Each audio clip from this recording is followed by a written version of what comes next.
Hi friends, എല്ലാവർക്കും PYQ study സ്റ്റുഡിയോയിലേക്ക് സ്വാഗതം. ഇന്ന് നമ്മൾ നോക്കുന്നത് തിരുവനന്തപുരം ജില്ലയുടെ LDC പരീക്ഷയിൽ ചോദിച്ച ഫിസിക്സ് ഭാഗത്ത് നിന്നുള്ള ചോദ്യങ്ങളും അതിന്റെ കണക്റ്റഡ് ഫാക്ട്സും ആണ്. അപ്പോൾ എല്ലാവരും വീഡിയോ മുഴുവനായിട്ട് കാണാൻ ശ്രമിക്കുക. വീഡിയോ ഉപകാരപ്രദമാവുന്നുണ്ടെങ്കിൽ സപ്പോർട്ട് ചെയ്യുക. ഓക്കെ, ആദ്യത്തെ ചോദ്യം നോക്കാം. 1 മീറ്റർ ഉയരത്തിലുള്ള മേശപ്പുറത്ത് സ്ഥിതി ചെയ്യുന്ന 0.2 കിലോഗ്രാം മാസുള്ള ഒരു ബോക്സിന്റെ സ്ഥിതികോർജം എത്രയായിരിക്കും? എന്താണ് ചോദ്യം? 1 മീറ്റർ ഉയരത്തിലുള്ള മേശപ്പുറത്ത് സ്ഥിതി ചെയ്യുന്ന 0.2 കിലോഗ്രാം മാസുള്ള ഒരു ബോക്സിന്റെ സ്ഥിതികോർജം എത്രയായിരിക്കും എന്നാണ് ചോദ്യം. സ്ഥിതികോർജം കാണുന്നതിനുള്ള ഇക്വേഷൻ എന്താണ്? mgh ആണ്. സ്ഥിതികോർജം കാണുന്നതിനുള്ള ഇക്വേഷൻ ആണ് mgh. m മാസ് ആണ്, g ഗ്രാവിറ്റേഷണൽ ആക്സിലറേഷൻ ആണ്, h ഹൈറ്റ്. ഇവിടെ g എത്രയായിട്ട് എടുക്കാനാ പറഞ്ഞേക്കുന്നത്? 10 മീറ്റർ പെർ സെക്കൻഡ് സ്ക്വയർ ആയിട്ടാണ് g എടുക്കാൻ പറഞ്ഞേക്കുന്നത്. നമുക്ക് നോക്കാം. മാസ് എത്രയാണ്? 0.2 കിലോഗ്രാം ആണ്. 0.2 ഇൻറ്റു g 10 ആണ്, ഇൻറ്റു ഹൈറ്റ് 1 മീറ്റർ. അപ്പൊ എത്രയെന്ന് വരും? 0.2 ഇൻറ്റു 10 ഇൻറ്റു 1 2 എന്ന് കിട്ടും. അപ്പൊ നമ്മുടെ സ്ഥിതികോർജം എത്രയാണ്? 2 ജൂൾ ആണ്. ഓപ്ഷൻ സി ആണ് ഉത്തരം, 2 ജൂള്. സ്ഥിതികോർജം എന്ന് പറയുന്നത് എന്താണ്? ഒരു വസ്തുവിൽ സ്ഥാനം കൊണ്ട് ലഭ്യമാകുന്ന ഊർജമാണ് സ്ഥിതികോർജം എന്ന് പറയുന്നത്. ഒരു വസ്തുവില് സ്ഥാനം കൊണ്ട് ലഭ്യമാകുന്ന ഊർജമാണ് സ്ഥിതികോർജം. സ്ഥിതികോർജം കാണുന്നതിനുള്ള ഇക്വേഷൻ ആണ് U സമം mgh. എന്താണ്? സ്ഥിതികോർജം സമം mgh, mass into g into height. ഇവിടെ നോക്കിയേ, സ്കൂൾ ടെക്സ്റ്റിലുള്ള ക്വസ്റ്റ്യൻ ആണ്. ഈ സെയിം ക്വസ്റ്റ്യൻ ആണ് നമുക്ക് പരീക്ഷയ്ക്കൂടെ ചോദിച്ചേക്കുന്നത്. 1 മീറ്റർ ഉയരത്തിലുള്ള മേശപ്പുറത്ത് സ്ഥിതി ചെയ്യുന്ന 200 ഗ്രാം മാസുള്ള, ഇവിടെ 0.2 kg എന്നുള്ളത് 200 ഗ്രാം എന്നാണ് ഇവിടെ തന്നേക്കുന്നത്. 200 ഗ്രാം മാസുള്ള ഒരു പുസ്തകത്തിന്റെ സ്ഥിതികോർജം എത്രയായിരിക്കും എന്നായിരുന്നു ടെക്സ്റ്റിൽ ചോദിച്ച ക്വസ്റ്റ്യൻ. അപ്പൊ മാസ് 200 ഗ്രാം ആണ്. അതിനെ നമ്മൾ എന്തിലേക്ക് മാറ്റണം? കിലോഗ്രാമിലേക്ക് മാറ്റണം. അപ്പൊ എത്രയെന്ന് കിട്ടും? 0.2 kg എന്ന് കിട്ടും. 200നെ 1000 കൊണ്ട് ഡിവൈഡ് ചെയ്താൽ മതി. കിലോഗ്രാമിലേക്ക് മാറ്റാനായിട്ട് 200നെ 1000 കൊണ്ട് ഡിവൈഡ് ചെയ്യുക. അപ്പൊ 0.2 kg എന്ന് കിട്ടും. g 10 metre per second square ആണ്, h 1 മീറ്റർ ആണ്. അപ്പൊ സ്ഥിതികോർജം U സമം mgh ആണ്. 2 into 10 into 1 is equal to 2 joule എന്നുള്ളതാണ് ഉത്തരം. ഈ സെയിം ക്വസ്റ്റ്യൻ തന്നെയാണ് പരീക്ഷയ്ക്ക് ചോദിച്ചേക്കുന്നത്. ടെക്സ്റ്റിലുള്ള മറ്റൊരു ക്വസ്റ്റ്യൻ കൂടെ നമുക്ക് നോക്കാം. 40 കിലോഗ്രാം മാസുള്ള ഒരു വസ്തു തറയിൽ നിന്ന് 5 മീറ്റർ ഉയരത്തിൽ സ്ഥിതി ചെയ്യുന്നു. വസ്തുവിന്റെ സ്ഥിതികോർജം എത്ര? അപ്പം m എത്രയാണ്? 40 കിലോഗ്രാം. g 10 ആണ്, ഹൈറ്റ് എത്രയാണ്? 5 മീറ്റർ ആണ്. അപ്പോ 40 ഇൻറ്റു 10 ഇൻറ്റു 5. U സമം mgh ആണ്. m 40, g 10, ഹൈറ്റ് h എത്രയാണ്? 5 മീറ്റർ. അപ്പൊ എത്രയെന്ന് കിട്ടും? 2000 ജൂൾ എന്ന് കിട്ടും. ഓക്കെ, ഇനി ഒരു വസ്തുവില് സ്ഥാനം കൊണ്ട് മാത്രമാണോ സ്ഥിതികോർജം ഉണ്ടാകുന്നത്? സ്ഥാനം കൊണ്ട് മാത്രമല്ല, സ്ട്രെയിൻ കൊണ്ടും സ്ഥിതികോർജം ലഭിക്കും. വസ്തുവിന് സ്ട്രെയിൻ കൊണ്ടും സ്ഥിതികോർജം ലഭിക്കും. സ്ട്രെയിൻ മൂലം സ്ഥിതികോർജം ലഭിക്കുന്ന സന്ദർഭങ്ങൾ ഏതൊക്കെയാണ്? കുലച്ചു വച്ച വില്ല്, അതുപോലെ വലിച്ചു നിർത്തിയിരിക്കുന്ന റബ്ബർ ബാൻഡ്. ഇതിനൊക്കെ ലഭിക്കുന്നത് സ്ട്രെയിൻ കൊണ്ടുള്ള സ്ഥിതികോർജമാണ്. ഏതൊക്കെയാണ്? കുലച്ചു വെച്ച വില്ല്, അതുപോലെ വലിച്ചു നിർത്തിയിരിക്കുന്ന റബ്ബർ ബാൻഡ്. ഇതിൽ അനുഭവപ്പെടുന്നത് സ്ട്രെയിൻ മൂലമുള്ള സ്ഥിതികോർജമാണ്. ഓക്കെ, ഇനി നമുക്ക് ഗതികോർജം എന്താന്ന് കൂടെ നോക്കാം.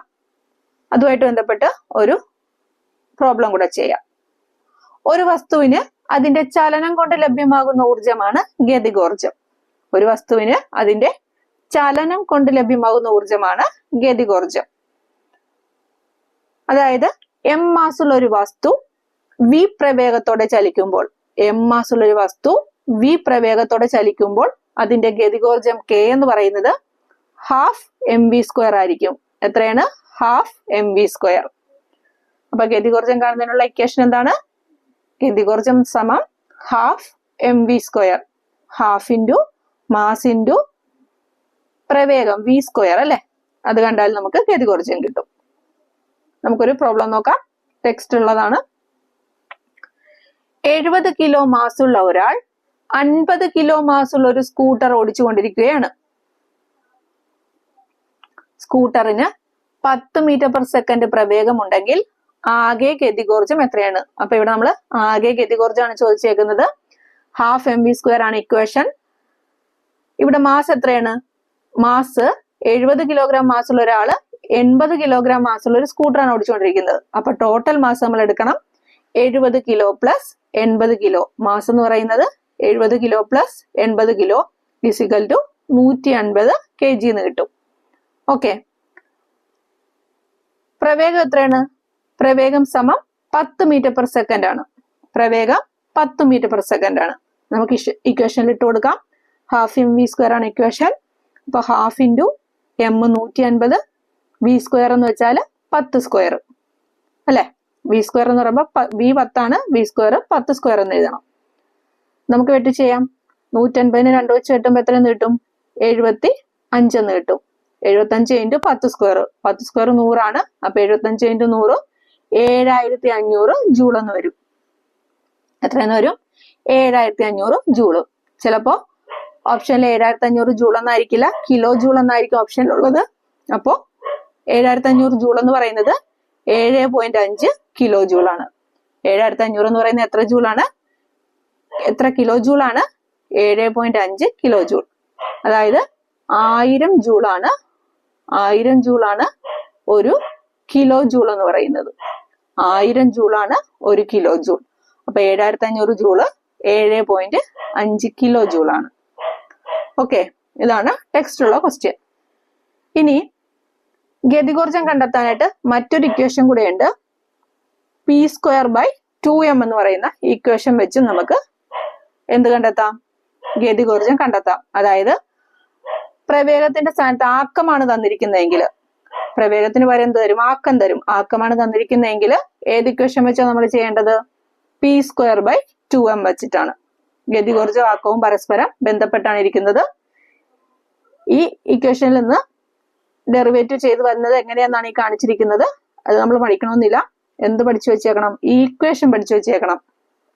ഹാഫ് mv² ആണ്. അതല്ലെങ്കിൽ p²/2m വെച്ചും നമുക്ക് ചെയ്യാം. ഓക്കെ, അടുത്ത ക്വസ്റ്റ്യൻ നോക്കാം. നക്ഷത്രങ്ങൾ മിന്നിത്തിളങ്ങുന്നതിന് കാരണമായ പ്രകാശ പ്രതിഭാസം ഏതാണ്? നക്ഷത്രങ്ങൾ മിന്നിത്തിളങ്ങുന്നതിന് കാരണമായ പ്രകാശ പ്രതിഭാസം ഏതെന്നാണ് ചോദ്യം. ഏതാണ് ഉത്തരം? അപവർത്തനം. നക്ഷത്രങ്ങൾ മിന്നിത്തിളങ്ങുന്നതിന് കാരണമായ പ്രകാശ പ്രതിഭാസമാണ് അപവർത്തനം. എന്താണ് അപവർത്തനം? ഒരു സുതാര്യ മാധ്യമത്തിൽ നിന്നും പ്രകാശിക സാന്ദ്രതയിൽ വ്യത്യാസമുള്ള, എങ്ങനെയാണ്? പ്രകാശിക സാന്ദ്രതയിൽ വ്യത്യാസമുള്ള മറ്റൊരു മാധ്യമത്തിലേക്ക് പ്രകാശം ചരിഞ്ഞു പതിക്കുമ്പോൾ മാധ്യമങ്ങളുടെ വിഭജന തലത്തിൽ വെച്ച് അതിന്റെ പാതയ്ക്ക് വ്യതിയാനം സംഭവിക്കുന്നു. ഇതാണ് അപവർത്തനം. ഒരു സുതാര്യ മാധ്യമത്തിൽ നിന്നും പ്രകാശിക സാന്ദ്രതയിൽ വ്യത്യാസമുള്ള, എന്താണ് ഈ പ്രകാശിക സാന്ദ്രത? പ്രകാശിക സാന്ദ്രത എന്ന് പറയുന്നാല് പ്രകാശ വേഗത്തെ സ്വാധീനിക്കാനുള്ള ഒരു മാധ്യമത്തിന്റെ കഴിവാണ് എന്ത്? പ്രകാശിക സാന്ദ്രത എന്ന് പറയുന്നത്. പ്രകാശ വേഗത്തെ സ്വാധീനിക്കാനുള്ള കഴിവ് അല്ലെ, ഒരു മാധ്യമത്തിന്റെ കഴിവ്, അതാണ് പ്രകാശിക സാന്ദ്രത എന്ന് പറയുന്നത്. അപ്പോ പ്രകാശിക സാന്ദ്രതയിൽ വ്യത്യാസമുള്ള ഒരു മാധ്യമത്തിൽ നിന്നും മറ്റൊരു മാധ്യമത്തിലേക്ക് പ്രകാശം ചരിഞ്ഞു പതിക്കുമ്പോൾ മാധ്യമങ്ങളുടെ വിഭജന തലത്തിൽ വെച്ച് അതിന്റെ പാതയ്ക്ക് വ്യതിയാനം സംഭവിക്കുന്നു. ഇതാണ് അപവർത്തനം. നക്ഷത്രങ്ങൾ മിന്നിത്തിളങ്ങുന്നതിനും അങ്ങനെ തോന്നാൻ കാരണം എന്താണ്? അപവർത്തനമാണ്. അതുപോലെ ജലത്തിൽ താഴ്ത്തി വെച്ചിരിക്കുന്ന കമ്പ് വളഞ്ഞതായിട്ട് തോന്നാനുള്ള കാരണവും അപവർത്തനമാണ്. പിന്നെയോ സൂര്യോദയത്തിന് മുൻപും സൂര്യാസ്തമയത്തിന് ശേഷവും സൂര്യപ്രകാശം കാണാൻ കഴിയുന്നതിന് കാരണമായിട്ടുള്ള പ്രതിഭാസവും അപവർത്തനമാണ്. അപ്പൊ എന്തൊക്കെയാണ്? നക്ഷത്രങ്ങൾ മിന്നിത്തിളങ്ങുന്നത് പോലെ തോന്നാൻ കാരണം, ജലത്തിൽ താഴ്ത്തി വെച്ചിരിക്കുന്ന കമ്പ് വളഞ്ഞതായിട്ട് തോന്നാൻ കാരണം, അതുപോലെ സൂര്യോദയത്തിന് മുൻപും സൂര്യാസ്തമനത്തിന് ശേഷവും സൂര്യപ്രകാശം കാണാൻ കഴിയുന്നതിനും കാരണമായിട്ടുള്ള പ്രതിഭാസമാണ് അപവർത്തനം. ഓക്കെ, ഇവിടെ കാണിച്ചിട്ടുണ്ട് ഒരു ചിത്രം. ഇതാണ് ഒന്നാമത്തെ മാധ്യമം, ഇതാണ് രണ്ടാമത്തെ മാധ്യമം. ഇതാണ് പതനരശ്മി. ഇത് ഇങ്ങനെ പോകേണ്ട രശ്മിയാണ്. അതെന്ത് ചെയ്യും? ഇവിടെ വെച്ചിട്ട് ചരിഞ്ഞ് പതിക്കും. ഓക്കെ, ഇതാണ് അപവർത്തന രശ്മി. അപ്പൊ ഇത് പതനരശ്മി, ഇത് അപവർത്തന രശ്മി. ഇതിന് ഇവിടെ ഒരു ലംബം വരയ്ക്കുകയാണെങ്കിൽ ഈ പതനരശ്മിക്കും ലംബത്തിനും ഇടയിലുള്ള ഈ കോണാണ് എന്ത്? പതനകോൺ. അതുപോലെ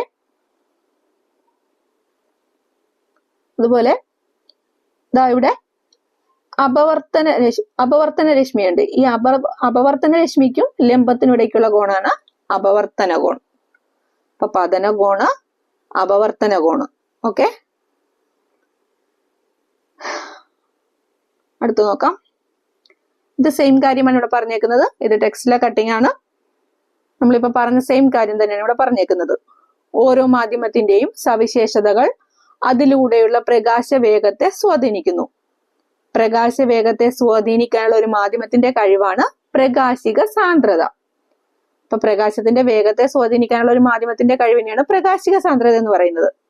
ഇങ്ങനെ പ്രകാശിക സാന്ദ്രതയിലുള്ള വ്യത്യാസമാണ് എന്തിന് കാരണമാകുന്നത്? ദിശാവ്യതിയാനത്തിന് കാരണമാകുന്നത്. ഇത്തരത്തിൽ ഒരു സുതാര്യമായ മാധ്യമത്തിൽ നിന്നും പ്രകാശിക സാന്ദ്രതയിൽ വ്യത്യാസമുള്ള മറ്റൊരു മാധ്യമത്തിലേക്ക് പ്രകാശം ചരിഞ്ഞു പതിക്കുമ്പോൾ മാധ്യമങ്ങളുടെ വിഭജന തലത്തിൽ വെച്ച് അതിന്റെ പാതയ്ക്ക് വ്യതിയാനം സംഭവിക്കുന്നു. ഇതാണ് അപവർത്തനം എന്ന് പറയുന്നത്. ഇവിടെ കുറച്ച് മാധ്യമങ്ങളും അതില് പ്രകാശത്തിന്റെ വേഗതയും എത്രയാന്ന് തന്നിട്ടുണ്ട്. ഇത് PSC പലതവണ ചോദിച്ചിട്ടുള്ള ഒരു ക്വസ്റ്റ്യൻ ആണ്. നമുക്ക് നോക്കാം. വായുവിലൂടെ അല്ലെങ്കിൽ ശൂന്യതയിലൂടെയുള്ള പ്രകാശ വേഗത എന്ന് പറയുന്നത് 3×10⁸ മീറ്റർ/സെക്കൻഡ് ആണ്. എത്രയാണ്? വായുവിലൂടെ അല്ലെങ്കിൽ ശൂന്യതയിലൂടെയുള്ള പ്രകാശത്തിന്റെ വേഗത എന്ന് പറയുന്നത് 3×10⁸ മീറ്റർ/സെക്കൻഡ് ആണ്. ഇനി ജലത്തിലൂടെയുള്ളതോ? ജലത്തിലൂടെയുള്ള പ്രകാശത്തിന്റെ വേഗത 2.25 × 10⁸ മീറ്റർ/സെക്കൻഡ്. വായുവിലൂടെ 3 ആണെങ്കിൽ ജലത്തിലൂടെ 2.25. ഇനി ഗ്ലാസിലൂടെയുള്ളത് 2 × 10⁸ മീറ്റർ/സെക്കൻഡ് ആണ്. ഗ്ലാസിലൂടെയുള്ള പ്രകാശ വേഗത എത്രയാണ്? 2 × 10⁸ മീറ്റർ/സെക്കൻഡ്. വജ്രത്തിലൂടെയുള്ള പ്രകാശ വേഗത എത്രയാണ്? 1.25 × 10⁸ മീറ്റർ/സെക്കൻഡ്. അപ്പൊ ഒന്ന് പറഞ്ഞു നോക്കാം. വായുവിലൂടെ അല്ലെങ്കിൽ ശൂന്യതയിലൂടെയുള്ള പ്രകാശ വേഗത 3 × 10⁸ മീറ്റർ/സെക്കൻഡ്. ജലത്തിലൂടെയുള്ള പ്രകാശ വേഗത 2.25 × 10⁸ മീറ്റർ/സെക്കൻഡ്. ഗ്ലാസിലൂടെ ആണെങ്കിൽ 2 × 10⁸ മീറ്റർ/സെക്കൻഡ്. വജ്രത്തിലൂടെ 1.25 × 10⁸ മീറ്റർ/സെക്കൻഡ്. ഇതില് പ്രകാശവേഗം കൂടിയ മാധ്യമം ഏതാണ്? വായു ആണ് അല്ലെ? വായു അല്ലെങ്കിൽ ശൂന്യതയാണ്. പ്രകാശവേഗം കൂടിയ മാധ്യമമാണ് വായു അല്ലെങ്കിൽ ശൂന്യത. ശൂന്യതയിലൂടെയാണ് പ്രകാശം ഏറ്റവും കൂടുതൽ വേഗത്തിൽ സഞ്ചരിക്കുന്നത്. പ്രകാശവേഗം ഏറ്റവും കുറഞ്ഞ മാധ്യമം ഏതാ? അത് വജ്രമാണ്. പ്രകാശവേഗം ഏറ്റവും കുറഞ്ഞ മാധ്യമം വജ്രവുമാണ്. ഓക്കെ, അടുത്ത നോക്കാം. ഇനി നമ്മുടെ ഓപ്ഷനിൽ അപവർത്തനത്തിന് ശേഷം പിന്നെന്ത് പറഞ്ഞിട്ടുണ്ട്? വിസരണം പറഞ്ഞിട്ടുണ്ട്, അതുപോലെ പ്രകീർണനം പറഞ്ഞിട്ടുണ്ട്, പൂർണ്ണാന്തര പ്രതിഫലനം പറഞ്ഞിട്ടുണ്ട്. നമുക്ക് ഓരോന്ന് നോക്കാം. എന്താണ് വിസരണം? വിസരണം അഥവാ സ്കാറ്ററിംഗ് എന്ന് പറയുന്നത് പ്രകാശം അന്തരീക്ഷ വായുവിലെ പൊടിപടലങ്ങളിൽ തട്ടിയുണ്ടാകുന്ന ഭാഗികമായിട്ടുള്ള പ്രതിഫലനമാണ് എന്ത്? വിസരണം അഥവാ സ്കാറ്ററിംഗ് എന്ന് പറയുന്നത്. അന്തരീക്ഷത്തില് നീരാവിയും പൊടിപടലങ്ങളും ഒക്കെ ധാരാളം ഉണ്ട് അല്ലെ? അപ്പൊ പ്രകാശം ഈ അന്തരീക്ഷ വായുവിലെ പൊടിപടലങ്ങളിലൊക്കെ തട്ടിയുണ്ടാകുന്ന ഭാഗികമായിട്ടുള്ള പ്രതിഫലനമാണ് വിസരണം അഥവാ സ്കാറ്ററിംഗ്. ആകാശത്തിന്റെ നീലനിറത്തിന് കാരണം, അതുപോലെ കടല് നീലനിറത്തിൽ കാണപ്പെടുന്നത്, ഇതിനൊക്കെ കാരണമായിട്ടുള്ള പ്രകാശ പ്രതിഭാസം വിസരണമാണ്. ആകാശവും കടലും ഒക്കെ നീലനിറത്തിൽ കാണപ്പെടുന്നതിനുള്ള പ്രകാശ പ്രതിഭാസം ഏതാണ്? വിസരണമാണ്. അതേപോലെ തന്നെ ഉദയാസ്തമയ സമയങ്ങളിൽ ചക്രവാളം ഇളം ചുവപ്പ് നിറത്തിൽ കാണപ്പെടാൻ കാരണം, ഇവിടെ ശ്രദ്ധിക്കണം, ചക്രവാളം ഇളം ചുവപ്പ് നിറത്തിൽ കാണപ്പെടാൻ കാരണവും ഈ വിസരണമാണ്. ചുവപ്പ്, ഓറഞ്ച് നിറങ്ങൾക്ക് വിസരണ നിരക്ക് കുറവായത് കൊണ്ടാണ് ഉദയാസ്തമയ സമയങ്ങളിൽ ചക്രവാളം ചുവപ്പ് നിറത്തിൽ, ഇളം ചുവപ്പ് നിറത്തിൽ കാണപ്പെടുന്നത്. നേരത്തെ നമ്മൾ അപവർത്തനത്തിന്റെ കാര്യത്തിൽ എന്തായിരുന്നു പറഞ്ഞത്?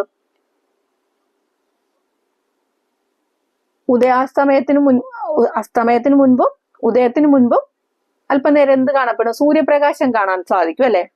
ഉദയത്തിന് മുൻപും അസ്തമനത്തിന് ശേഷവും കുറച്ചു നേരം നമുക്ക് സൂര്യപ്രകാശം കാണാൻ കഴിയാറുണ്ട്. അതിന്റെ കാരണം അപവർത്തനമാണ്. ഇവിടെ പറഞ്ഞിരിക്കുന്നത് ഉദയാസ്തമയ സമയങ്ങളിൽ ചക്രവാളം ചുവന്ന നിറത്തിൽ കാണപ്പെടും. അതിന് കാരണം വിസരണമാണ്. ഓക്കെ.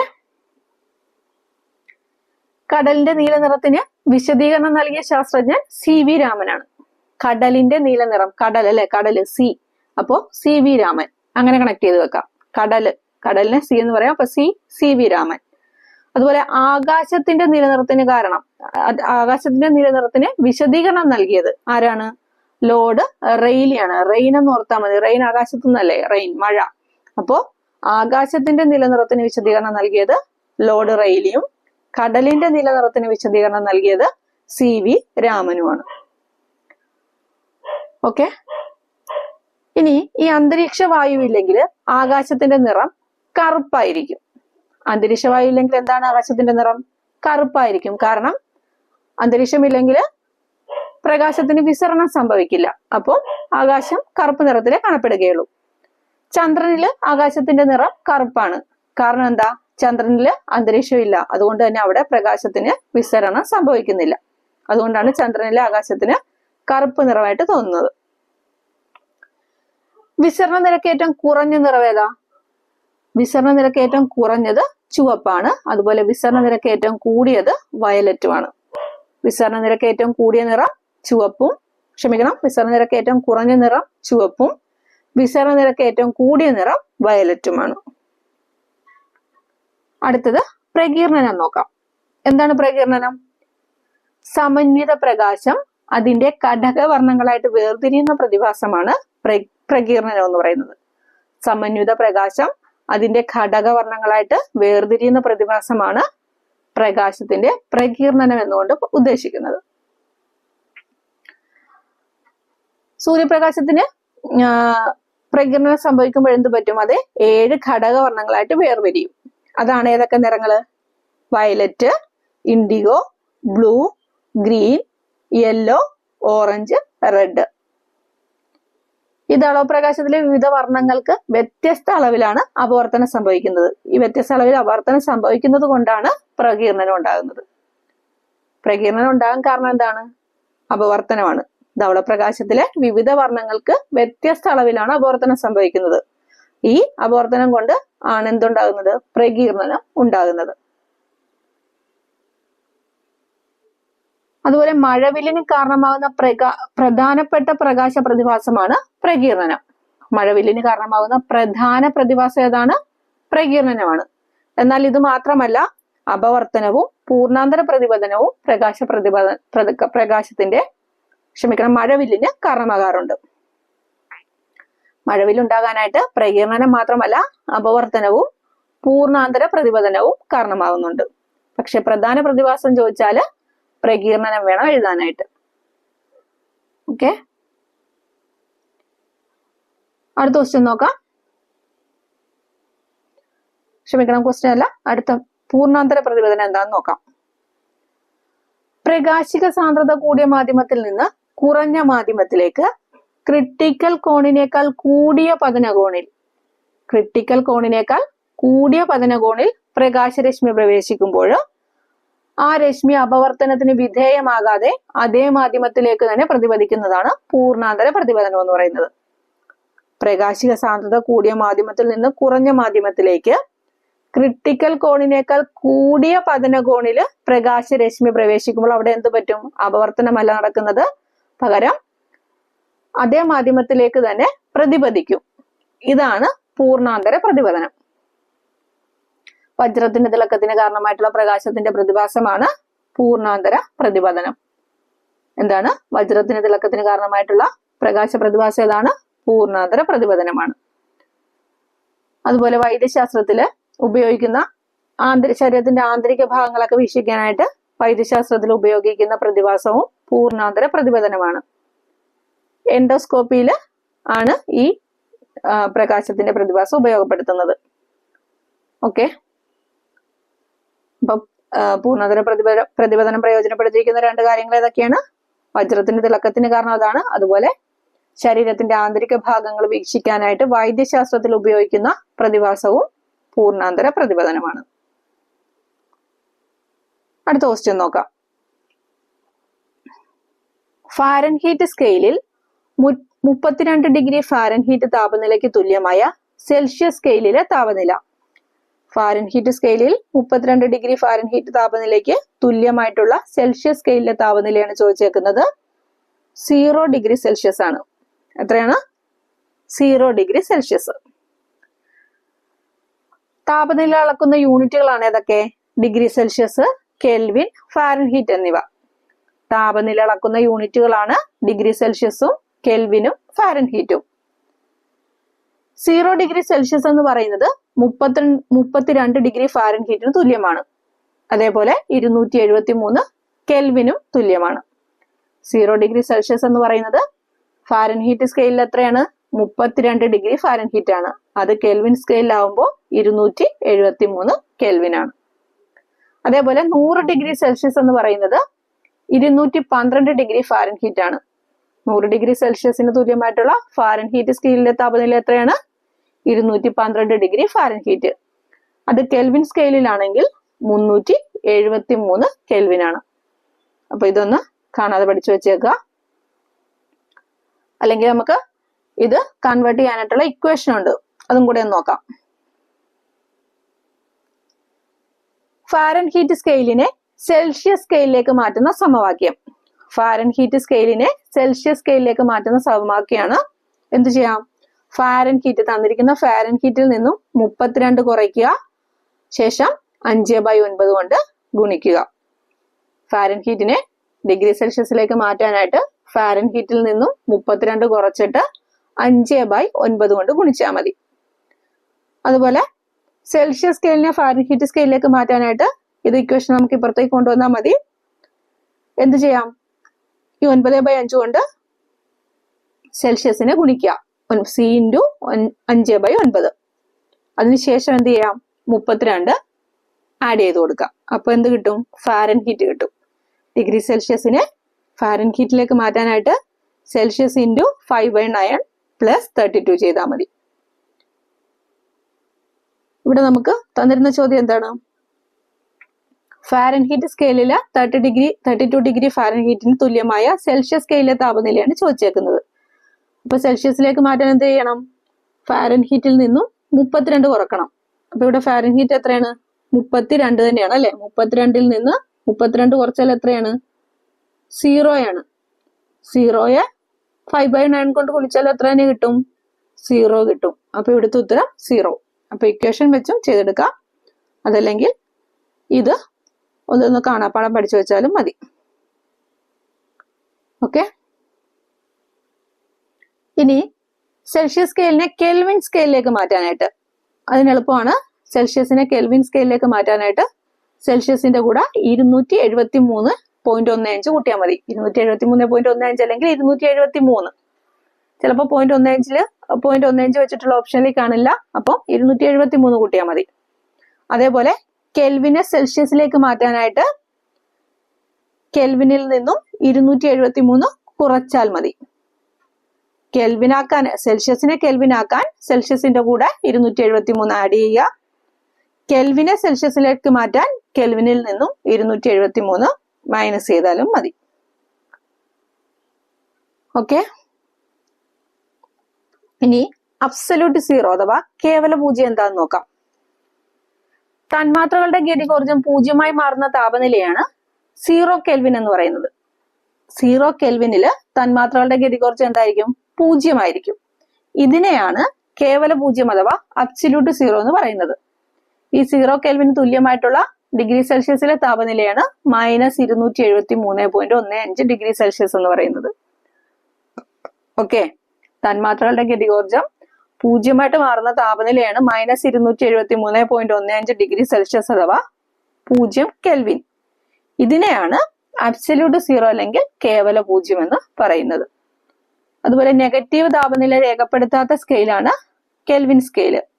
കെൽവിൻ സ്കെയിൽ കണ്ടുപിടിച്ചത് ലോർഡ് കെൽവിൻ ആണ്. കെൽവിൻ സ്കെയിൽ കണ്ടുപിടിച്ചാരാണ്? Lord Kelvin. നെഗറ്റീവ് താപനില രേഖപ്പെടുത്താത്ത സ്കെയിൽ ഏതാണ്? കെൽവിൻ സ്കെയിൽ ആണ്. കെൽവിൻ സ്കെയിൽ കണ്ടുപിടിച്ചത് ലോർഡ് കെൽവിൻ ആണ്. ഓക്കെ, അടുത്ത ക്വസ്റ്റ്യനിലേക്ക് പോവാം. ഇത് ഫിസിക്സുമായിട്ട് ബന്ധപ്പെട്ട് കറണ്ട് അഫയേഴ്സിൽ ചോദിച്ച ചോദ്യമാണ്. ഇന്ത്യയില് ദേശീയ ബഹിരാകാശ ദിനമായിട്ട് പ്രഖ്യാപിക്കപ്പെട്ട തീയതി ഏതാണ്? ഇന്ത്യയില് ദേശീയ ബഹിരാകാശ ദിനമായിട്ട് പ്രഖ്യാപിക്കപ്പെട്ട തീയതി എന്ന് പറയുന്നത് ഓഗസ്റ്റ് 23 ഏതാണ്? ഓഗസ്റ്റ് 23. ചന്ദ്രയാൻ 3 ചന്ദ്രന്റെ ദക്ഷിണ ധ്രുവത്തില് സോഫ്റ്റ് ലാൻഡ് ചെയ്ത ദിവസമാണ് ഏത്? ഓഗസ്റ്റ് 23 എന്ന് പറയുന്നത്. 2023 ഓഗസ്റ്റ് 23 ചന്ദ്രയാൻ 3 ചന്ദ്രന്റെ ദക്ഷിണ ധ്രുവത്തിൽ സോഫ്റ്റ് ലാൻഡ് ചെയ്തത്.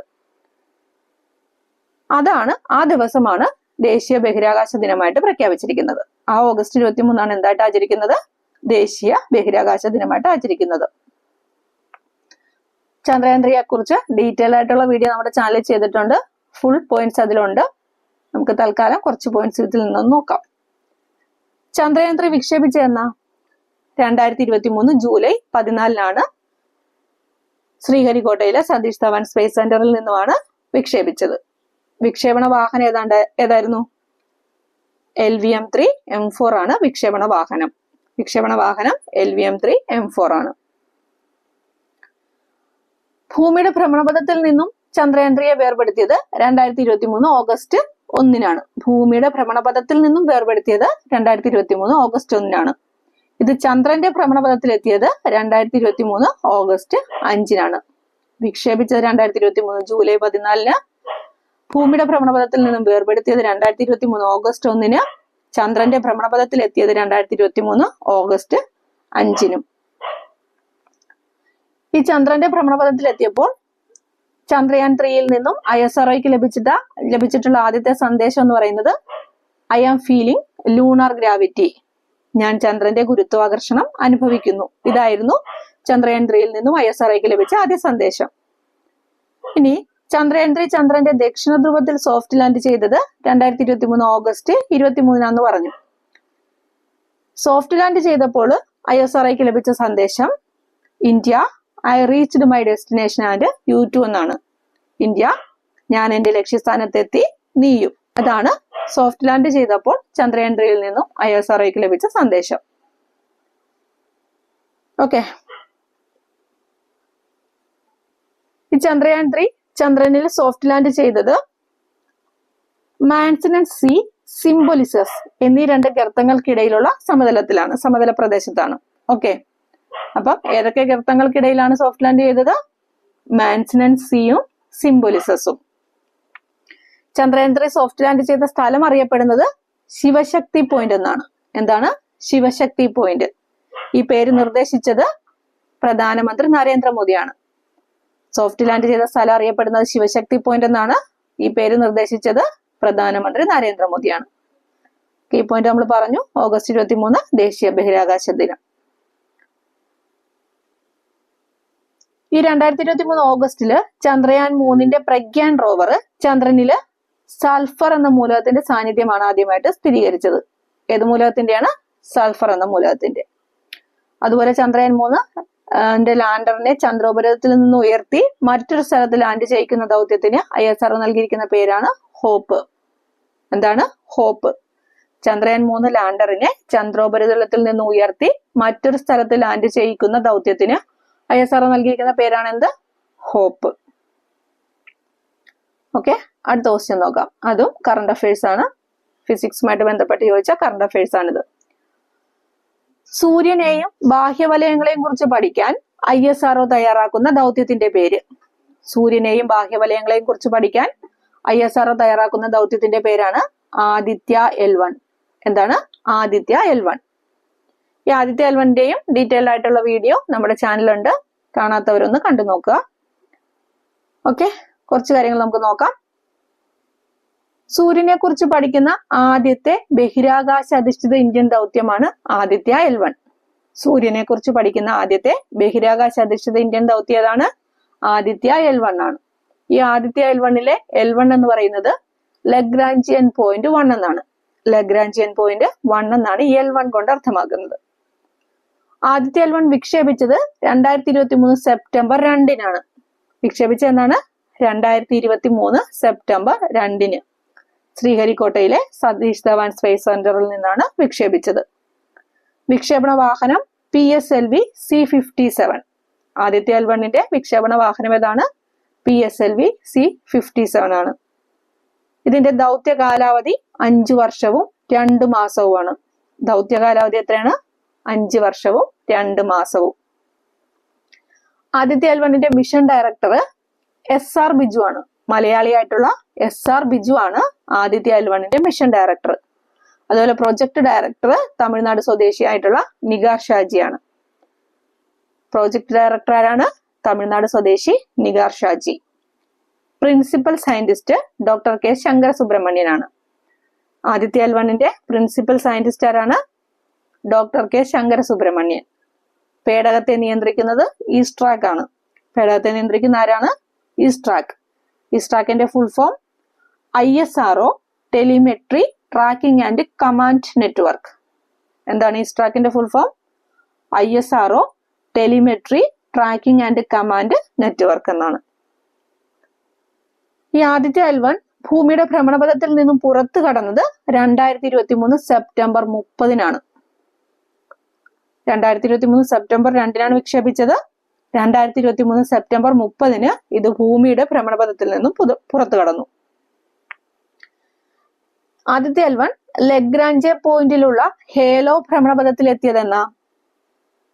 ലഗ്രാഞ്ചെ പോയിന്റിലുള്ള ഹേലോ ഭ്രമണപഥത്തിൽ എത്തിയത് 2024 ജനുവരി 6-നാണ്. 2024 ജനുവരി 6-ന് 127 ദിവസത്തെ യാത്രയ്ക്ക് ശേഷമാണ് 15 ലക്ഷം കിലോമീറ്റർ അകലെയുള്ള ഈ ലഗ്രാഞ്ചെ പോയിന്റിലെ ഹേലോ ഭ്രമണപഥത്തിൽ ആദ്യത്തെ L1 എത്തിയത്.